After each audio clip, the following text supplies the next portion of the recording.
안녕하세요. 오늘은 축구에서 가장 어려운 경기 규칙인 오프사이드에 대하여 배워보겠습니다. 축구를 하는 선수들도 정확하게 모르는 경우가 많고 논란도 많이 생기는 것이 이 오프사이드 규칙입니다. 학교에서 배우는 교과서마저도 잘못 설명이 되어 있는 경우가 많은데요.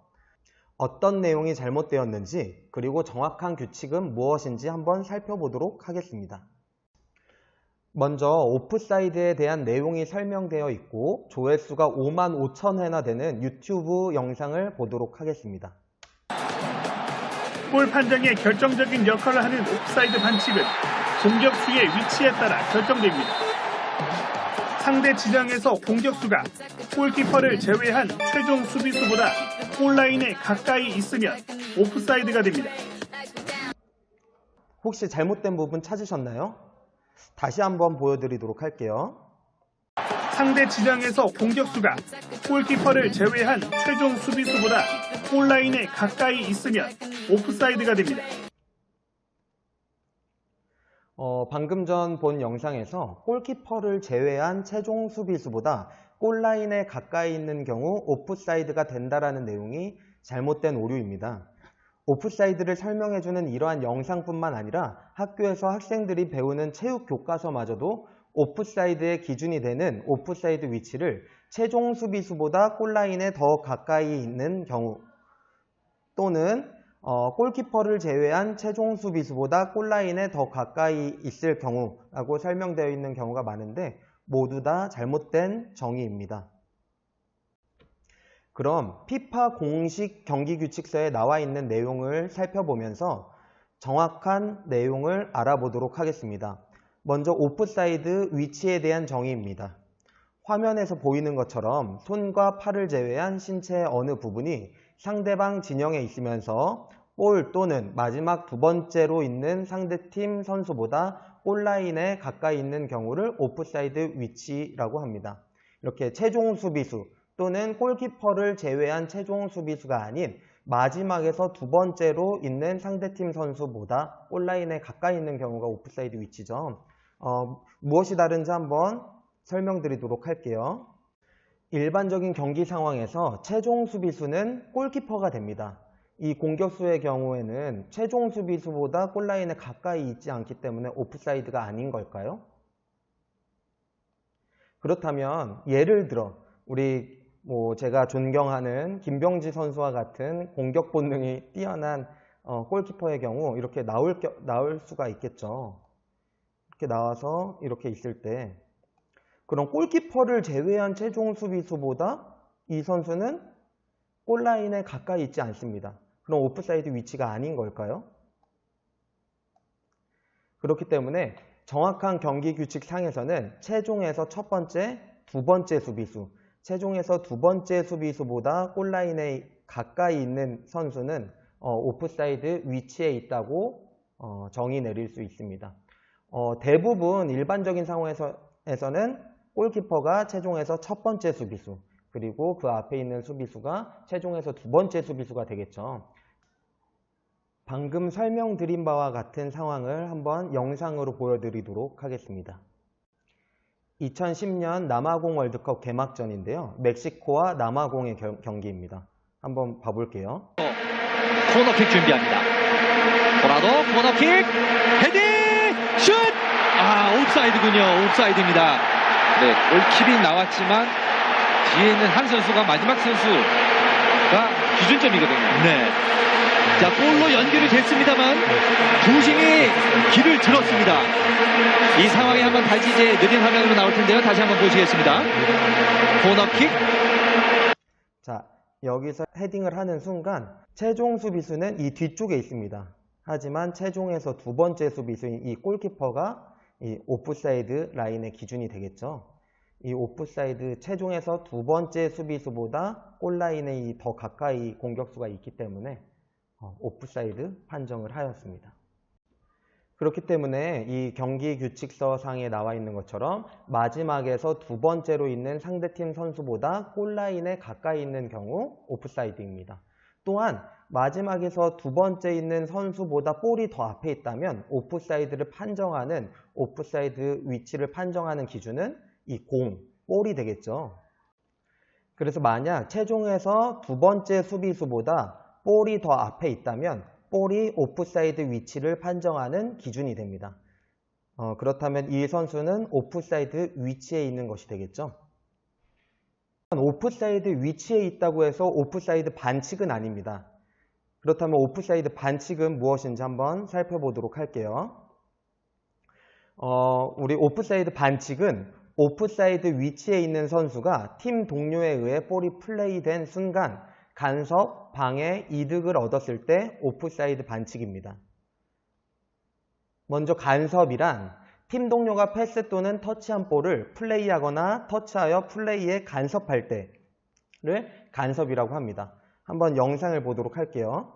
에게 준다는 것이 차단당하면서 역습으로 나가는 골키퍼 나와 있는데 남아공입니다. 스티븐 피에나르. 모디스의 연결 잘 됐습니다. 옵사이드입니다. 기가 막힌 패스였는데 말이죠. 자, 교체 선수를 준비하는 남아공입니다. 테코 모디스가 지금 모습이 보이는데요. 자, 다시 한번 보시죠. 앞서 있었네요. 네. 이처럼 팀 동료가 패스 또는 터치한 볼을 플레이하거나 터치하여 플레이에 간섭할 때 이제 간섭이라고 합니다. 그 다음엔 방해인데요. 방해는 상대방의 시선을 차단하여 상대방의 플레이를 방해하는 행위. 이거 영상 한번 보도록 할게요. 자, 이렇게 프리킥을 할 때 상대 공격수가 골키퍼가 공을 못 보도록 이렇게 시야를 방해하고 있는 것이 오프사이드의 방해입니다.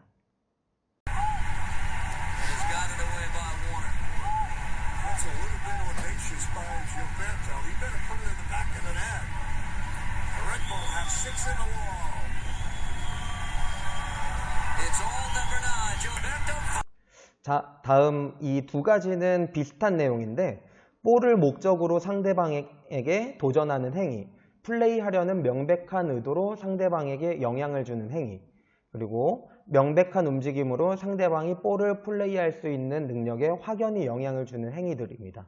그래서 실제로 볼을 받지 않더라도 상대방이 볼을 쉽게 여유 있게 처리를 할 수 있는 걸 빠르게 달려든다거나 접근한다던가 이렇게 상대방의 행위를 방해했을 경우에도 오프사이드로 판정을 합니다. 자, 마지막으로는 이득인데요.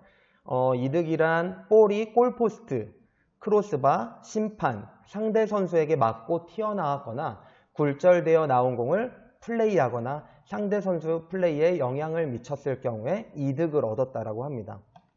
그래서 한번 영상을 보게 되면 네, 일본 진영입니다. 땅볼 패스. 다시 한번 연결. 자, 이거 좋아요. 좋아요. 때려줘. 자, 왔어요. 뒷발이 올라갔습니다. 자, 하지만 굉장히 멋진 그런 마무리였고 연결 과정이 좋았습니다. 류승우가 슛을 잘했는데요. 네. 업사이드 기가 올라갔습니다. 자, 다시 한번 볼까요? 살짝 앞서 있었던 것으로 보이는데. 네. 자, 여기서 슛이 나왔고. 네.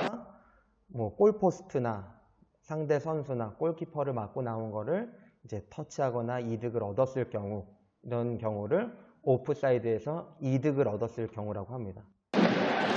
지금 류승우 선수는 첫 슈팅이 이루어졌을 때 자, 그런데 오프사이드 위치에 있는 선수가 받은 볼이 상대 선수의 의도적인 플레이에 의한 거라면 이득을 얻은 것으로 간주하지 않습니다.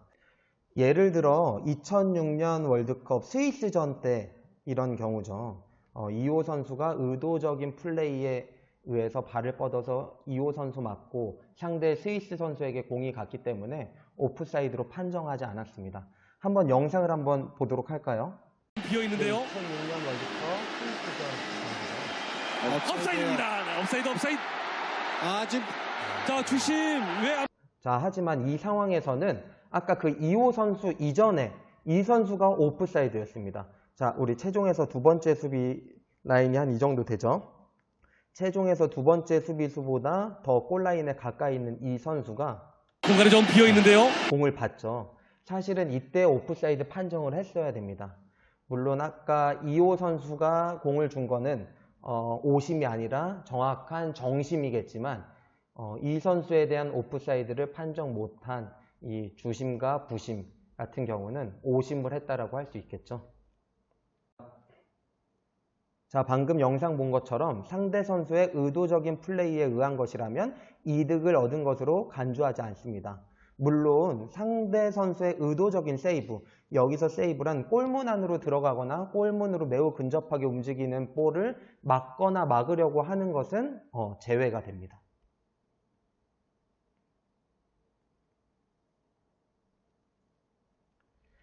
자, 오프사이드 반칙이 아니게 되는 경우가 있는데요. 선수가 아래의 상황에서 볼을 직접 받으면 오프사이드 반칙이 아닙니다. 그래서 골킥, 스로인, 코너킥이 있는데 이걸 모르는 분들이 정말 많더라고요.